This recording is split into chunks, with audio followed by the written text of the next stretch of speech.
All right, Professor Barry here, aka Tom. Uh, this is week number one, chapter one and chapter two. So the lecture is just kind of going through some main contents ideas. There's prompts for the writing assignment that's built in it. Let's kind of talk about the writing assignment first, and then we'll kind of launch into the lecture kind of content. So in that week one Canvas folder, week zero as well, there's a chapter and lecture summary requirements document. So just make sure you check that out. So for basically, I think I have it listed in there 100 words. So between 150, 250 words.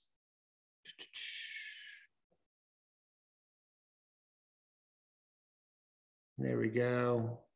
Section one, 100, 200. I guess you can keep it 100 to 200. But if it's 100, man, it's going to be nice and concise and basically demonstrating kind of engagement with the textbook. So it's that section one.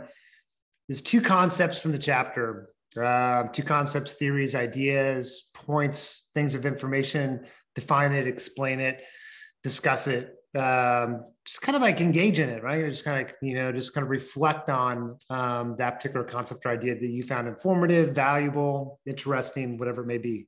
So two from chapter one, two from chapter two. That's section one of the assignment. Let's see, and I want to share with you a sample write-up from a previous term. Here's a student write-up from previous term. This is later on a chapter on race and ethnicity. Person just like, okay, they define it. Okay, situational ethnicity, here's what it is. Provide an example. This is why it's interesting and makes us think about social construction of race.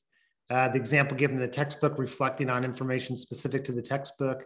So anyway, just kind of like, oh man, it's rock solid. It's kind of what looking for.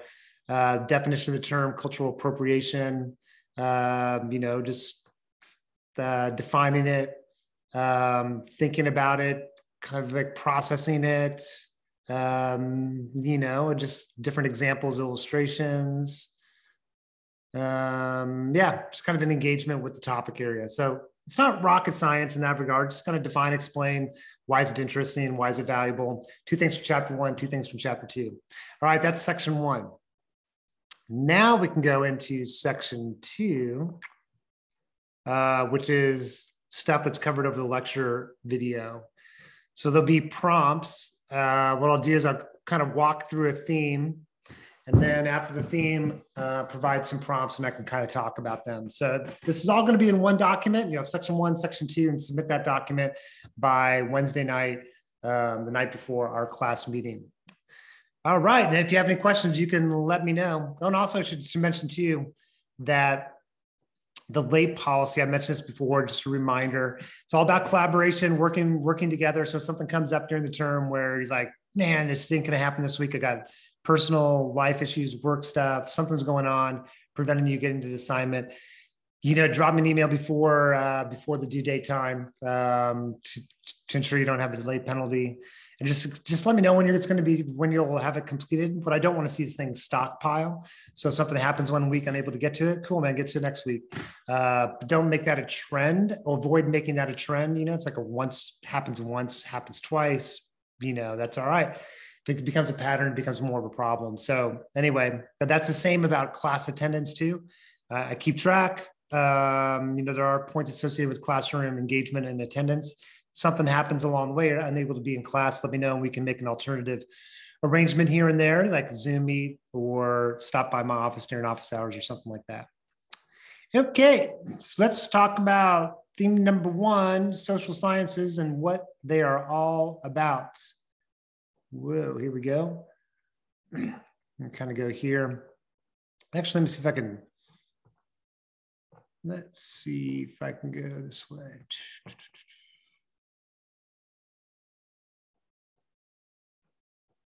Okay. Yeah, all these different disciplines, right? So you have, I'm not sure if you've taken classes in these areas or not, but I can kind of walk through them, like anthropology, the study of culture and people, study of society. Culture could be within, contemporary society, historical. A lot of overlap between sociology and anthropology, although they are different. There's a lot of theoretical overlap. If you've taken an anthro class, you'll find some of the same terminology used in this class, vice versa. History kind of really, it's a core part of understanding humans and society. It's part of social sciences. The history of, if you're interested in psychology, the history of ways of thinking about human behavior, right? We get an old philosophy kind of fits in here as well, although that wouldn't be necessarily a social science. But these social sciences, anthropology, history, giving us a perspective on the human experience. Economics is actually, we often associated with business. It's like a business and industry thing, definitely curriculum for someone who's going to a business program, but economics is a behavioral science. It's interested in how we make decisions, investigating how we make decisions. In some ways, there's an overlap between social and econ as well, which seems really strange because usually we think about economics like this, right? It's like, okay, it's the stock market, this kind of thing. Well, it's like one aspect of it, but man, it's so much more broad than that. There's so many different applications to kind of get into with economics. And then geography, cultural geography, physical geography, understanding, variability across nations, across country, across region, mapping things out. I mean, there's a lot of things going on there that fit within. You can start to see like these divisions between geography, economics, history, anthropology, sociology, psychology. Like we create these disciplines, but the reality is that there's a lot of fluidness between them. Sometimes you have to choose a major if you're going down one of these pathways, but the reality is like, to be a well-informed economist, sociologist, geographer, a little bit about a lot of different things. You may be really depth in your area, but you know a lot about these other areas as well. Psychology, all the way from mind and brain, so physiopsych, all the way to mind and society. So think about social psych kind of dimensions. And then sociology is a very diverse field itself. Sociology gets us into the micro level, the macro level. So micro individuals, identities, perceptions, language, meaning, all the way to macro structures, institutions, society, culture, all that kind of stuff. And this is going to be our focus, of course, throughout the course of the term. So what are they all about? Well, social sciences are really about investigating the human experience, trying to understand the human experience. And you have to have some sort of systematic study, right? Some baseline knowledge and perspective, study any aspect of society. It requires understanding how that's impacted the human experience. And that's kind of part of the goal of investigating social life, or structures, institutions, human experience, is to understand it better. But why do it? Part of it's just like, humans were curious. We want to know why things happen the way that they do. So that's part of it, I think, is just a curiosity that people have. Another part, maybe it's like, well, if we can understand the past, we can understand the present better. And then we're in a better position to address the problems of the present. So I'm thinking like the rise of white nationalism and white supremacy in the United States over the last X number of years. It's been part of America for since its foundation, but just sort of this recent kind of more visible uptick in white nationalism. I think, by understanding the past, we can better understand the present. And then finally, part of studying the human experience is that we can be in a position to be able to intervene, to be able to address social issues and social problems, identify solutions to them, looking at something such as the unhoused or homelessness in the United States, in our community. If we can unpack that, understand it more systematically, we can be in a better position to address that particular social issue, or better understand the complexities of trying to address it.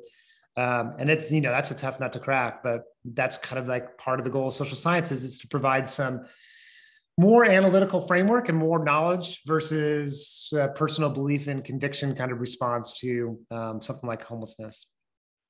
Part of thinking about the social sciences, I think it's really important. I think it's kind of interesting to kind of pursue, is that the social sciences really expanded in the 1800s, late 1800s, in part because urbanization and industrializations. Americans were on the move, moving from an agricultural-based society to an industrial capitalist society, become more secular society.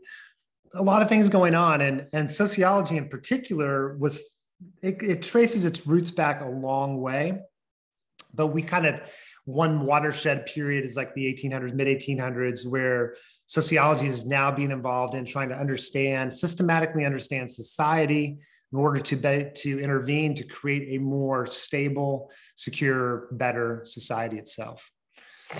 Okay, so let's look at these charts right here. Oops, I'm going to fast forward here.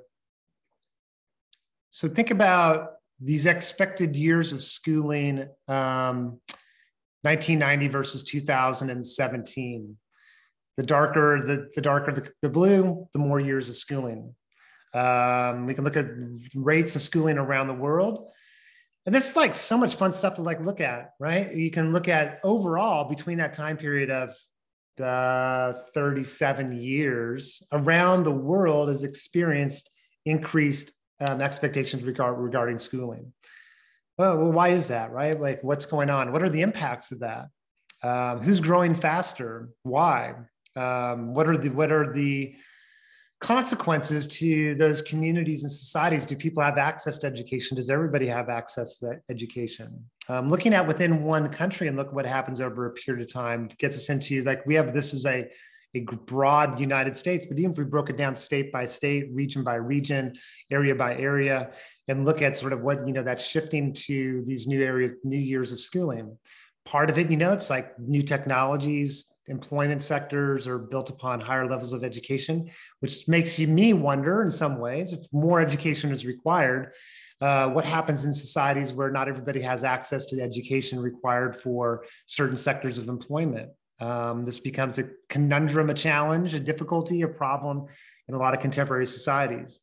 This is kind of, I thought this was interesting just to look at a historical comparison of urban versus rural in the United States, where we are at today, and then walking back in time. We are almost 85%, 86% live in urban environments. That's urban, suburban. 14% of Americans live in rural communities. And just kind of go back by decade. I just kind of created this chart going back by decade. Okay, even a 20-year time period, 7% shift, which doesn't seem like a lot, but that's a lot of people. Let's go back earlier to, just a little ahead right there. 1790, we're just going to make it right here, 200 years ago. Yeah, 7% of people live in urban environments. Now it's 81%. Major shift, transformation.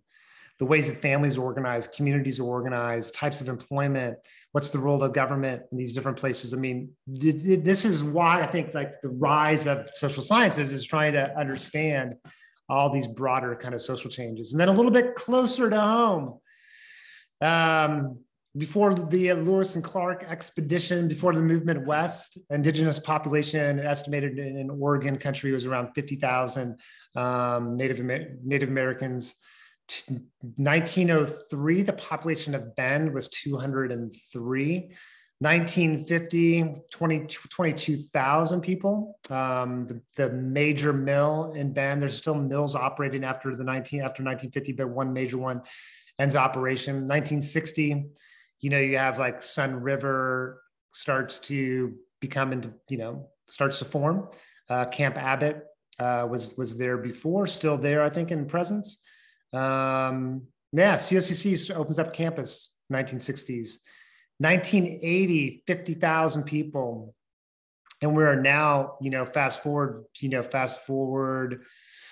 60 years later, and we are 200,000 people, just 23 years ago, half that size of population. That's a lot of change in a short amount of time. So it's pretty dynamic, right? A lot of stuff going on. Yeah. I can't share videos with you because there'd be YouTube flags it and says, hey, this isn't your content. Can't share that. But anyway, if you wanted, you could type this into a search engine if you wanted to. But just like that, put it here as like the National Park Service, its history, to kind of say, things don't just happen by happen chance. Like there's a story behind everything. The National Park Service, why it was formed, how it was formed, its importance to society and culture, all these different kind of things. If I go back to that first slide on history, sociology, those two are really pretty deeply connected a lot of times, anthropology. And you can kind of go there and go, yeah, National Park Service, and then sort of look at that as an institution, ask all kinds of questions about it as an institution, and develop a little bit more magical view of kind of the social world that's around us and not take it for granted, but understand it more completely. Importance of understanding the past, understand the present. We live and interact in communities. So I think understanding them is a way of engaging in civic responsibility. It's also a way of self-empowerment. If we know more as an individual, we're more able to interact in a more empowered position within society itself. It also empowers the community. We can understand community issues that are going on in a more complex way and provide more valuable solutions. And I think if we don't work to understand the world, we're more prone to keep it as is. Sometimes part of it as is okay, but maybe not at other times. So theme number 1. So describe social sciences. What are they? A few options here. Option number 1, if you have an educational career path, how does the social sciences relate to your career path? How do you think social sciences and sociology provide value perspectives on your field? And then number 2, think about the general social world, past or present. Discuss how social sciences help break down kind of understanding the social world. So one of those 2 prompts. All right, so now it's going to move into okay, cool. Thinking about relationship between individual and society, and we're going to work on this throughout the course of the term. This is, in some ways, it's easy, but it is much more difficult than what will first appear. And what's difficult is not conceptualizing the relationship between the 2, but all the ways in which the 2 interact and trying to pull that apart. So we look at social forces, history, culture, social position of the individual, a person's identity in terms of race, class, gender, sexual identity, different parts of their experience, technology, things that are external to us, the individual, so it's the individual and social forces. That's kind of the interplay. There's different ways we can think about the relationship between the individual and social forces. One of them is like common sense. And what our common sense can be way off, right? So this is why it's a limitation. Sometimes, it's common sense. We develop this belief, for example, that males are better at spatial reasoning and math than females. Well, that's maybe what some interpret as common sense, but it's not empirically established. It's not something that's grounded in science and research.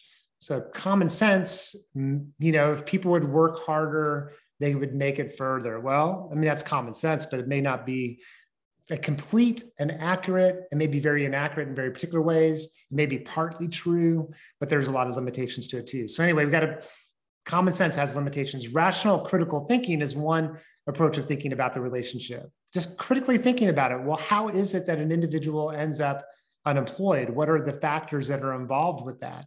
Without even knowing an individual, maybe your own self to be unemployed, it's critically thinking through social issues and the human experience. And then there's the empirical, which is collecting data, getting evidence, getting data to better understand the issue. And I would say these 2 here are the cornerstone of social sciences.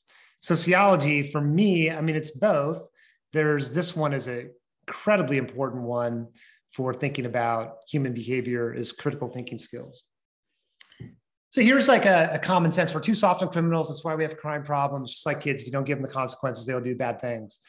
For some, that's like their way of thinking is common sense. It's not empirically established. In fact, there's all kinds of problems with this idea and this notion. It defies like some really good critical thinking and evaluation skills. To say that the crime problem is only the result of not becoming tougher on crime. It's a lack of understanding, I think, and lack of engagement in trying to more critically analyze that particular social issue. So the empirical sometimes may actually contradict what's common sense or cultural values and beliefs. And for some, they may be threatened by the empirical evidence or by critical thinking and a rational approach to understanding something. In part because, like looking at that issue of criminality, start to ask questions about it, and we're going to start to ask questions that may confront some cultural values or challenge some cultural values. They may challenge the kind of the existing system. We start to ask questions about race and class biases within the criminal justice system. That may raise some eyebrows, so to speak. And there may be some who just don't want to go to that space, but that's somebody doesn't want to go there, they don't want to go there. I mean, whatever, but that's not helping us understand. That's more about that person's issues and not wanting to go and try to more systematically understand a particular social issue or problem. Sometimes when we just indiscriminately, just carte blanche, just delegitimize empirical method or social sciences or sociology, I think that just serves to protect the system. There's interests that are come at play. I mean, for example, research on income inequality and teenage pregnancy. I mean, for a lot of, I think we're trained in the United States to think about it as an individual behavior alone. It's just like an individual bad choice, or, maybe not bad choice, but an individual who's made a decision that they become pregnant, somebody impregnated the person as well. So we get this sort of thing that we see it as a very individual thing. But we start to look at the data and the science behind it. There's a relationship between degrees of economic inequality and teenage pregnancy rates. So it's important to know, right? So for me, it's important to know as a social scientist to look at those who are at a certain economic position or below are significantly more likely to experience teenage pregnancy. So that begs a lot of questions outside of just an individual moral kind of position. It's much more complicated than that. So our kind of thing that we're going to go after is like this connection between free will, the individual who is making decisions that regardless of the environment, the context or pressure or support going on, it's just like the individual, autonomous individual. Determinism, two different types. There's biological determinism, that biology is determining our reality, or social determinism, that the environment that we're living in is determining our behavior, our response, our outcome. So determinism, you're born poor, you're going to be poor. You're born rich, you're going to be poor. That's social determinism. Free will is like whatever class you're born into, you can be anybody you want to be. That's totally free will kind of thing. Self-determination is the in-between. Individuals making decisions within a context. Different individuals have different statuses, male, female, so gender, race, class. Different individuals have different choices available to them, different consequences for those choices. So self-determination is individual within context, and then really breaking down things like status and social position, influence, resource availability, a host of factors that we'll get into in our class. This is another model. Seen it. It's like the person in environment perspective, PIE, the individual center, and then all these sort of other things, right? And it's that interaction going on between very macro level laws, norms, institutions, all the way down to the individual level. And I don't think you can pull them apart. I think if we say like, this is the cause, right? Crime. Oh, it's there. It's the individual. It's like, whoa, what about all those other things? I guess, why are we conveniently ignoring all those other factors that are going on there? Maybe we don't want to make it complex. We're oversimplifying a complex problem. But then I raised the question, well, if we're making it oversimplifying it, is there other interests being served by that? Who benefits from that? Who's impacted by that? And sort of seeing it that way. Our values tend to take us to very individualistic side of things. So this class and other classes in social sciences are encouraging moving here to understand that interaction. I think by engaging in anthropological, sociological, historical, evidence-based understanding automatically moves you in that direction, because you realize it's much more complicated than that, but this is too deterministic. So it's somewhere in between there in some way. These are just examples that came up. Can you be anyone you want to be if you just work hard enough? This is like the American mindset. Sandra Day O'Connor, I can't remember what year that President Reagan nominated her, and she became the first female Supreme Court justice, 1980. I guess it's early that 1980s. I mean, Reagan came into office in 1980. So women they didn't matter how hard a woman worked before that, right? She didn't end up going to be a Supreme Court justice. I mean, there's a barrier going on there. John F. Kennedy was the first Catholic, first non-Protestant president. Barack Obama, the first non-white president, the first person of color president of color. If you look at social class, that'd be interesting to look at social class of presidents. Their background raises all kinds of interesting issues too. Gender, another thing. I think ice climbing is kind of interesting, or just any sport activity, right? Recreation. Think about the gender, race, class components of thinking about ice climbing. What if you grew up in, different community, you don't have access to resources or mountains, all these kind of things, right? It's still the individual, but it's also the social, right? So that's the interplay between the two. cool film that came out on PBS early 2022. African Americans who served as diplomats during World War II, the first time, and part of it was actually post World War II. And part of it was, that a lot of countries outside, foreign nations were looking at the United States and saying, you're talking about democratic principles and ideals and equality, but yet you have Jim Crow South and all these different major issues and problems in your nation. And the American diplomat, African Americans' first time being able to serve as a diplomat, and it was for political reasons for that. So it didn't, there were things that were being shaped, like who were the diplomats. It wasn't about just putting your mind to it. First Native American in space. What year was that? That wasn't all that long ago. I should have put the note there. Being a flight attendant up until a certain amount of time. Like, here's the requirements, right? After the age of 27, you were let go. That'd be 21, 27, certain height, certain weight, attractive. Like, who's measuring? Like that's pretty darn subjective, ain't it? Unmarried, had to be single. Like there's nothing to do with the job, right? But that was kind of like the space at that time. So we could look at mass shootings as kind of a case in point. And then the bumper sticker like this is really points to a lot of problematic thinking problematic thinking, or not paying attention to the details, critically evaluating something about mass shootings, right? It puts it all, and it's just about the individual. It's about unstable individuals. Well, maybe a common sense sort of way of thinking about things, but our goal in social science is to create more objective ways of knowing. I also got to understand that within social scientists, you can have different social scientists have different viewpoints, and you should challenge social science. Social science, it's a body of knowledge and information, but doesn't make it sacred. So being able to challenge it is useful as well. But it's trying to engage in debate then about trying to understand these issues versus moving away from some just sort of support of some common sense or political leaning or whatever it may be. And by doing that, by unpacking it, may make some people uncomfortable because it's going to challenge their values and beliefs and ideas.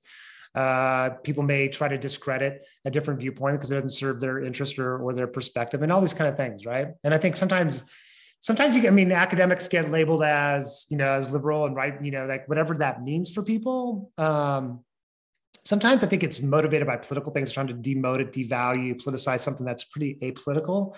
I don't understand why looking at violent crime rate or looking at gun-related violence, or looking at policies around nations and countries, like why that's so political. Like, to me, it's like fascinating question in of itself. It's like, and I'm not going to go, if you want to talk, we can chat in class about this a little bit, but the history of the NRA, like it's morphed over time. I think in big changing point, 1970s, 1980s, to the role of the NRA, the politicalization of gun regulations. It's post 1960s, 1970s. It's a cultural war kind of component is one element of that. So think about mass shootings. This is just some research on like social psych explanations, cultural explanations, away from the individual, and start to go, like what's going on? Why are the shooters almost always male? Man, it's got to raise a question about masculinity in society, what some identify as a sort of masculinity threat. Part of that may be situated in class and race as well. Cultural explanations, gender identity, felt of loss of privilege or advantage, feeling aggrieved. And some research talk about it as aggrieved masculinity. Looking at mass shootings across time, across nations. If we look at it across time, we start to raise questions like, why? What's going on? What's going on in the world? These aren't like all of a sudden bad individuals being produced. It's about what's going on in a cultural and social landscape around us that are shaping that. So here's like an application let's not worry about that. I think this is going to come up here in a minute. But I like this fishbowl analogy. It'll make sense here in a minute. So this idea that a fish is jumping out, flying into that other bowl, if one made it, the question is, if one, therefore all can do it, right? So if one fish made it, they all can do it, right? This kind of thinking and idea. Well, let's kind of break that down. Okay, one made it. Well, maybe maybe they were supporting that fish, they're actually like pushing that fish to go, right? Or whatever it may be. Did the fish make it because it worked harder, tried harder? Maybe there was some reinforcement, supports, opportunities, modeling going on. I mean, it wasn't just like working hard isn't the only sort of thing. To state that it's individual motivation alone, I think lacks real objectivity and imagination. And it reinforces a view of the social system that we're only individuals, that we don't have interdependencies with other institutions, people, histories, and that kind of thing. So I kind of played around this idea. So is it just the fish? I go, well, maybe there's different bowls and different fish for different types of fish, right? Different sizes of fish have different bowls. Different statuses of fish have different bowls that they swim in. Maybe there's more nutrition in some bowls versus the other. Maybe there's different water. Maybe there's different piers. Maybe there's a different proximity between the bowl, the empty bowl, and the one that the fish is jumping from. All these different kind of things. It's kind of fun to play with this kind of fish analogy in the bowl. And the point here is that that free will idea that fish just jumping out, only the individual. It's like, whoa, man, that's like full on free will, and it discounts any examination of any social forces that are going on. You could say, well, you wouldn't want to go that determinist side, right? Maybe, and say, okay, well, the environment you're in determines your response. Like, well, that's too deterministic. I mean, fish are fish, try to figure things out, just like humans, right? So theme number 2, explain self-determinism, use your own words. Like, what is it? Try to avoid stating the same words I used just in the lecture. Look up and provide the age of first marriage in the United States for a recent year and 2 other years. Give some space to the years so it's not like, right next to each other. Total fertility rate for the current year, 2 previous years. If you want to look at something else, look at some other human behavior. I don't care. It doesn't really matter to me, but you're just looking at it across time. And then discuss how that illustrates self-determination. All right, so that's number 2. I got to be mindful of time here. All right, so 3 and 4. 3, sociology and the sociological imagination, lab-grown meat. Why is Oregon white? Part of that is the history of Oregon in terms of white supremacy and racism. That's sort of the backdrop to the Pacific Northwest. So anyway, sociology, you're going to unpack, try to understand these kind of broader social issues. Sociology is a systematic study of society, looking at the interrelationships between societies, culture, people. Important to examine context, historical context, cultural context, economic context. We're living in unique time periods. Everybody, regardless of what time period you're in, it is unique to you. And your social position with that environment is unique to you. So trying to examine the context in which we live. Ultimately, try to understand and the individual experience, the larger group experiences, arrangements in society, and try to understand it in order to be able to advocate for change as need be. We can look at C. Wright Mills, and we'll talk a lot about him throughout the course, determining this idea of the sociological imagination. A couple key ideas is that a person's personal biography, their journey in life, is deeply tied to history. And the more you understand history, the more you understand your own journey in life. So as a gendered individual, I have a gender identity. My gendered identity is shaped by the time period that I grew up in, what I was surrounded by, the cultural ideas and notions of the time, where I learned ideas about gender. The more I understand history, the more I can better understand my own gender identity. So personal biography, history linked. Private troubles, public issues, another key part. Private troubles, this is B.C. Wright Mills' example. An individual is unemployed, private trouble. An individual is experiencing depression, anxiety, other mental health issues, very private trouble. At the same time, if there's a larger pattern in society, it's more as a broader public issue. C. Wright Mills was writing this stuff about sociological imagination back in the 1950s, 60s, and he was really critiquing sociology at the time. He believed that sociology post-World War II was a pretty conservative place, was not asking deeper questions about social arrangements.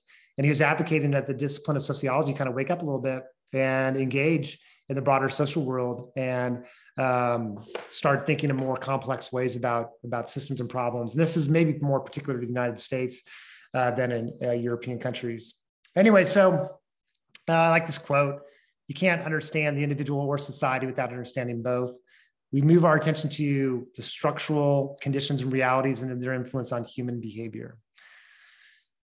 Understanding the influence of social forces, we can humanize ourselves. I think that's an important part. The more you understand the social forces, something like mental, like let's say I'm experiencing mental health challenges, I experience depression, anxiety. The more I understand society, the more I can humanize my own experience within it. And go, some of these challenges that I may be having are related to a broader social pattern going on in the world around me. So it's not just me. And there's something, I think, liberating about and freeing about that idea that it's not only, it's a private trouble for sure, but it's a larger public issue. And finding some solace, comfort, and direction in that, drawing our attention to those broader social forces. And it helps us to humanize others, right? To be able to understand what's going on without demonizing and throwing rocks at people. So looking at people who are unhoused, I think we can go to that. Some people can go to that space and really demonize the individuals who are living, who are more visible in our community, who are living on the streets. And, I think, the more we understand, the more we can be in a position to be able to humanize others. People are still accountable for their behaviors and all that kind of stuff, but it's humanizing others. And that's a journey. Not everybody wants to do that. And I would argue that in not doing that, you're actually dehumanizing yourself in the process. So I think like white privilege just becomes an example. Thinking about white privilege, it's also about class, it's also about gender. So it's like, I should say like white middle class privilege for me. My parents grew up in a small farm community. They didn't have middle class privilege. I did though. So like white middle class male privilege. By addressing the racial component of my identity doesn't remove my accomplishments from my history or my experiences in walking around the world. I can choose to ignore, the way that race has impacted my life. My whiteness has impacted my life. I can choose to ignore that, not pay attention to it. I would think that'd be irresponsible from a civic viewpoint, but also it wouldn't help me understand myself, and potentially lead to all kinds of potential problems in the process.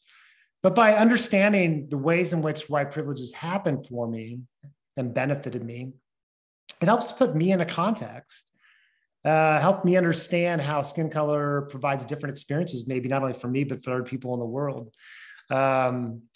Assist in putting myself in check and minimizing irrational judgments. I haven't experienced certain things, and so keep me in check so I don't assume my experience is what other people have experienced. Also a way of humanizing myself and humanizing others. It's like, that's part of, why would I deny part of my identity? Every person has a racial identity. It doesn't matter if you're part of the majority group or the minority group member, everybody has a racial identity. So it's part of understanding who we are. So it's very empowering. I think you could sort of go there. Different examples. I don't know. There's a cool little clip. You can type that into a search engine and get there. Just sort of the mill industry in Central Oregon, pretty interesting. Early years, kind of just historical viewpoint. The old mill. The book I'm going to write, I'm never going to write it, but I have the title. It's called From Lumber to Lingerie, the story of Central Oregon kind of thing. And maybe we have to go back in time, but it's more about post-industrial Central Oregon, post-consumerism, but it's gone from, working mill to lingerie, Ben and Jerry's consumerism. It's like cool, interesting sort of thought to go and be like, okay, man, it's like, what's going on? Okay, why is Oregon so white? Well, there's a long history to that. You can check out this article on OPB. There was, exclusionary laws that prevented African Americans from living in Oregon, or making not only, banning, or of course the oppressive nature of some of these laws as well. So there's a long history. It just gets embedded within the culture. Sociological imagination, looking at those social forces. This is kind of interesting. Looking at dental hygienists by numbers, 96% of them are female. This is at least 2017, 2018. It's like, wow, that's pretty amazing. 96% of dental hygienists are female. Self-determination, individual within environment. Like, how do you explain the pattern? I never really thought about this before, but I wonder how that varies across nations. If that's true across nations. I'll give you a common sense thing. I thought it was interesting. I brought this up in class one day, and a student said, "Oh, well, that Mr. Berry, the reason that is because females have smaller hands than the dentist." And I was talking about the dentist versus the hygienist and gender ratio, and I was like, "Huh." But the dentist puts a hand in the mouth as well. So this is like, to me, that common sense. Like for the student, oh, well, it's just the hand size. It's like, well, it worked for that student, but until you raise the question, well, doesn't the dentist put the hand in a patient's mouth too? Like, why go to this place of saying hand size is the reason. I think there's so many social forces that are going on that we can kind of talk about in class. CEOs, there's all kinds of things going on there, right? It's the pattern that we're kind of looking at. We could look at charter schools and the development of charter schools and the history behind that. To me, that's like a really fascinating kind of investigation. Here's where history, sociology kind of come into play. Look at union membership across, these different countries. United States has one of the lowest unionized rates in the world. France is 11.2, but a little bit misleading there. Almost every employee is represented by a labor organization in France, but they don't have like membership into a union. So they do have labor representation. So yeah, like, well, why is that? What are the consequences to that? Think about white nationalism. I mean, all these different social issues. I'm not going to go through this one, but it's just sort of another a perspective that we incarcerate. We're about 6% of the world population, but we incarcerate 25% of all the people who are incarcerated in the world here in the United States. To me, it's like ripe for all kinds of questions. How did it get that way? That didn't happen until like the late 70s, early 80s, where we saw a huge spike in our growth and development of the prison population. There's all kinds of issues to kind of go after there. Eastern State Penitentiary is our first prison in the United States. Interesting video. Encourage you to check it out. Just even the first 12 minutes. You can critique the prison system in the United States. We focus on eye for an eye, tooth for a tooth. I mean, that's a cultural thing. Or just neglect, like don't care, versus rehabilitation. I mean, it's understanding like why do we approach it that way and other countries approach it different ways. So like even that in and of itself, right? For some, it's going to be like, it's going to challenge like the dominant viewpoint, and people are going to freak. Some people are going to get pushed back on that. And I wonder, if there's a pushback on that, it's like, why would you not want to go and try to understand more how other countries and other places do things in different ways? Not that we have to be like someone else, but we can learn from what's going on in other places around the world of what's working and what's not working. And maybe that's just more systematic. It's also less, and maybe it's more just like being more critical thinking, evaluating, and all that kind of stuff. We look at our prison system. I think we got to ask questions about race and class and gender issues going on there. But I think we have an economic investment, and I think there's a reason we should be engaged in this discussion. It costs between $40,000 and $80,000 a year to put someone in a state in the system. And that money can be used in so many more beneficial ways. Some of that money is needed. I mean, whether some way to protect community and the safety of others, but there's some deep questions to ask about the number of people that we incarcerate. Part of like why we went this pathway, part of it is political capital. Who's going to be both Democrats and Republicans, engaged in the kind of like who can build more prisons kind of game back in the 1990s. Crime sometimes is a scapegoat from larger structural problems. Rather than dealing with the real problems, we just say, well, it's, the crime problem is the individual bad people, lock them up, solves the problem. In the meanwhile, it's a scapegoat for larger social issues. We have issues of privatization of prisons, and we're starting to privatize prisons, even small scale, but we're doing it. That raises all kinds of questions as well. And just all different kind of things. There's a movement towards prison abolition, which is interesting to kind of explore the ideas. And even like thinking about it, it could be like that word comes up. It may be like a red flag. People may have a reactionary element to that. I think it's worthy of pursuing and thinking about, and then arriving at a judgment about that. Okay, number 3. Short, but long enough to explain it. What is sociology and the sociological imagination? Watch this TED Talk. Just type in your search engine, TED Talk. We need to talk about an injustice, Brian Stevenson. It's this 22 minutes and 35 seconds. How does this relate to sociology and sociological imagination? What's the value of sociology? What are a few things that might get in the way of achieving the sociological imagination? All right, the last one, this one would be a little bit faster, more straightforward, or a little bit quicker to go through. Two key concepts kind of go out to think about. So the general and the particular, and the strange and the familiar. And we're going to talk about the beginner's mind. This is like a beginner's mind thing. So we need to abandon sometimes our views about things to be able to see things more clearly, to take a beginner's mind. This is like a Buddhist thought and perspective of the beginner's mind, the value of it. And I can apply that to like a little bit about the general and the particular, the strange and the familiar a little bit. So the general and particular are looking for patterns and trends based on demographics like age or race or class, trends around the nation, trends in states, trends, just trends, patterns, like what's going on, like looking at mass shooting. What's the gender pattern? What's the race pattern? Where's the distribution across the nation? Is it an urban problem, rural problem, suburban? What about around the world? We're looking at patterns, right? So it's the study of pattern behavior. So we're moving away from the individual, right? This is like an important part, moving away from individual level explanations and start to raise questions about the pattern. We could look at just a couple of different examples. Overdose rates in the United States vary by region and area. And imagine you open that up further and go into Kentucky, look at like where in Kentucky. You can go drill down further and further into that, looking for the pattern. Number of craft beers, like, that's kind of interesting. Vermont, Maine, New Hampshire, and then over here, Pacific Northwest. The pattern raises questions. Well, why is it that? How did it get that way? Try to understand the pattern itself. Strange and the familiar, this is kind of more the beginner's mind.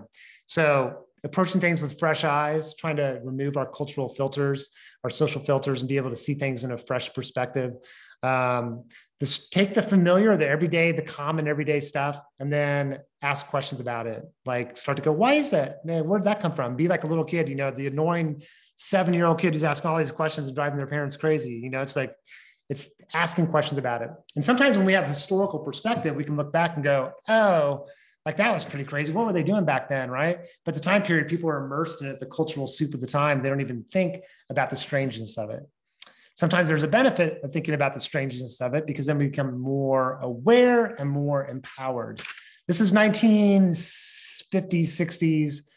Doctors were actually recommending certain cigarettes. A couple of different reasons for this. One, major one, I think, is there's more scientific evidence demonstrating that smoking was linked to cancer and other heart disease and other problems. And the tobacco industry was on the PR campaigns trying to say smoking's not that bad for you. In fact, doctors are recommending it. So it's like marketing, advertising, ploy strategy kind of thing.